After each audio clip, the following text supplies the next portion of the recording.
Oh, sa mga nagsasabi dyan, yung mga magagaling nating mga basher. Yan.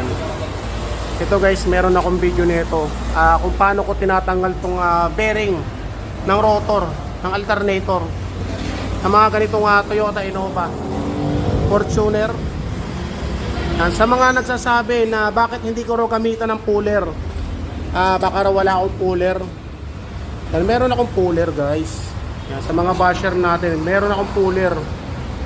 So ito papaliwanag ko sa inyo kung bakit ko hindi ginagamitan ng puller yan. Ito kasi, yan, pwedeng i-puller yan. Gamitan ng puller para matanggal natin itong bearing.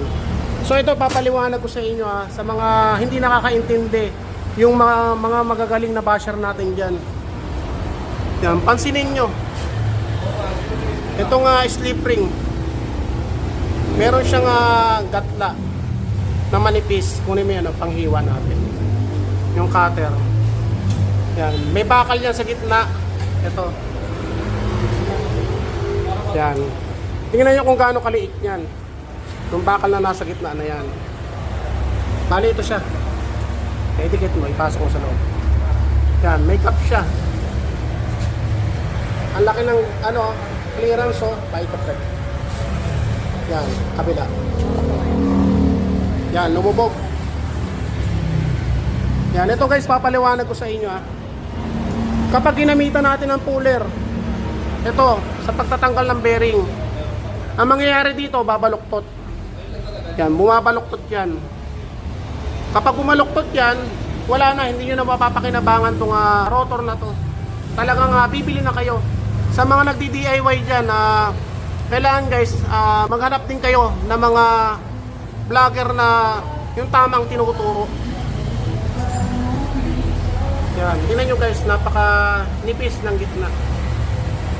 Yan, kapag ginamitan nyo ng puller yan, babaluktot yan. Kaya ganito guys, ang ginagawa ko, yan, meron tayong 17 na dalawa. Ganito pagtatanggal nyan, mas mabilis na proseso.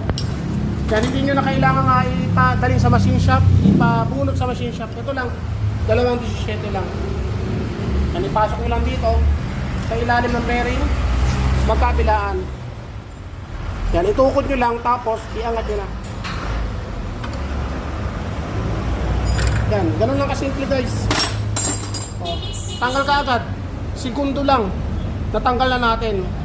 Yan, ako kasi guys, hindi ako magtuturo ng mali. Doon sa mga gustong matuto, panoorin nyo lang aking YouTube channel. GN Paladin YouTube channel. Tapos meron